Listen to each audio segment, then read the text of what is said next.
Spider-Pig does whatever Spider-Pig does. Can he swing from a web? No, he can't. He's a pig. Look out! Oh, he's a Spider-Pig. I still remember that song. Man, I love the Simpsons movie. Hello, everybody! My name's the one, the only Luigi Reaction.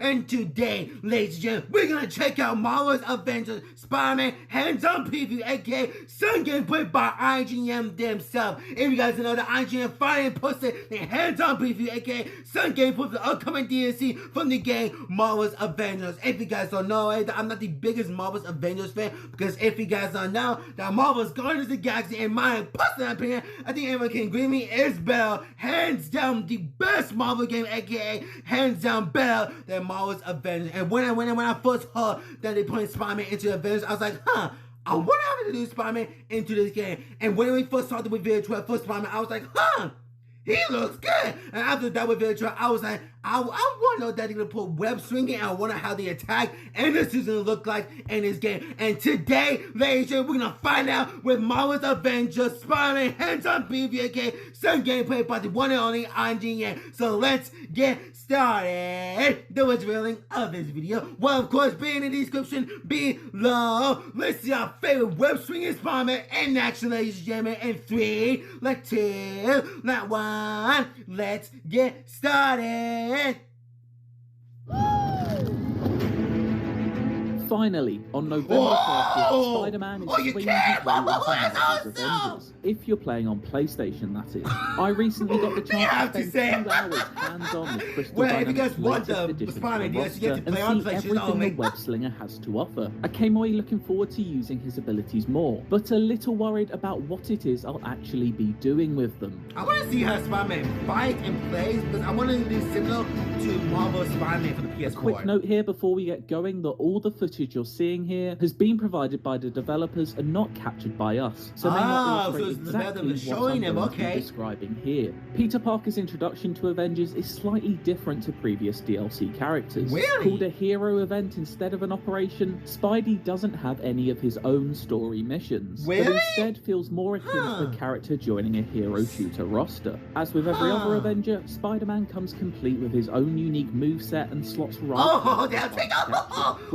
take that finish on it, that's awesome. Thick evades, perfect dodges and quick-fire melee attacks, he plays somewhat similar to a more nimble Black Panther. While a lot of his strikes are your standard punches and kicks, every now and then a more Spidey-like contextual animation will trigger, which feels entirely in keeping with the character. As with any of the Avengers, he also has 3 heroic abilities. Web Bomb causes area of effect damage and is naturally useful for crowd control, but also inflicts the new webbed status effect onto enemies. Once that status effect bar is full, a webbed enemy becomes incapacitated and much easier to take down. The Spider Drone is a patrol. Spider Drone! Awesome! Webs at any of course, because if you guys know you can choose whether to instruct it to roam a specific area of the fight, or set it to follow mode, offering some welcome flexibility on the battlefield. Lastly is Spider-Man's ultimate ability, the Wrecking Ball, effectively a giant ball of webs that smashes down onto the ground to damage anyone near it. It works in a similar fashion to Thor's Bifrost ability. Spider-Man feels great in combat, which is not entirely surprising. Hero design has never been Marvel's Avengers problem. The same, sadly, can't quite be said for how it feels to play as Spider-Man outside of a fight, though. In this preview build, I got to swing around the eastern seaboard region, which is the closest we're going to get to Peter's native Queens. A very high bar has been set by Insomniac when it comes to the fluid motion of Spidey, but even allowing some headroom, Avengers falls quite some distance short of it. Opting for the swing off of anything method, Spider-Man effectively swings from a glass ceiling in the air. In fairness to Crystal Dynamics, this is the only real option, with the majority of Avengers locations being rural, such as deserts and snowy tundra. The developer also doesn't have the luxury of being able to design a whole city around the Spider-Man mechanics like Insomniac has. Despite this, some of the magic is there, especially for the first swing or two after each launch into the air, but that magic often swiftly and unceremoniously evaporates as as Parker smacks his face into that aforementioned glass ceiling, and all sense of momentum is lost. The lack of true swinging freedom is noticeable, and while maybe it's unfair to compare it with the Insomniac version, it's honestly questionable whether the swinging here feels any better than Spider-Man 2 did on the PlayStation 2. All illusions are broken once you attempt to swing moderately high into the air and hit that invisible barrier, something that also affects wall running, which just stops you ascending somewhere past the 15th story like an out-of-service elevator. Stay low and you can build up some decent momentum, but show much ambition and you'll be met with some pretty restrictive forces. Describing Spidey's arrival as a hero event instead of an operation is basically code for don't expect any story missions, and that's exactly what you're getting. Apart from a short cutscene introducing Spider-Man to the rest of the team, the rest of what I saw of Peter's plotline about a suspicious chemical company was told through audio files, mainly emails and text messages read aloud, obtained once certain objectives were completed. Don't get me wrong, these objectives are all standard Avengers fare that long-term players will be familiar with, such as perform 25 power attacks or play any 2 missions. Apart from a harm room tutorial, there's no new mission content here. The lack of content is definitely frustrating, and those expecting a new set of Spider-Man story missions to play will be left disappointed. One thing that Spider-Man doesn't lack, however, is outfits. Crystal Dynamics' latest addition to their Marvel Skinematic universe comes with around 40 suits.